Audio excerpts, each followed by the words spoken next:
Kabrigada, muling nasuspend ang mga Facebook pages ng Sunshine Media Network International or SMNI.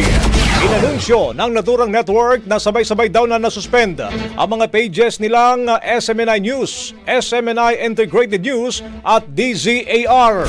Kanila ang rason daw sa kanila ng Facebook ay ang paglabag sa community standards, partikular na ang pagpupost ng hatred or contempt sa isang grupo at paggamit ng mapanakit na racial stereotype.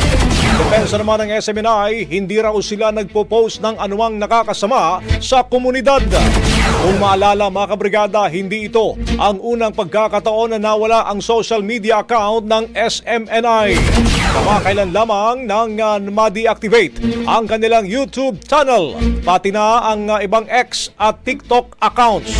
Ang SMNI ang media arm ni Pastor Apollo Quiboloy. Ang bahaging ito ay hatid sa atin ng DriveMax Herbal Capsule. Lalaking angat, tumatagal.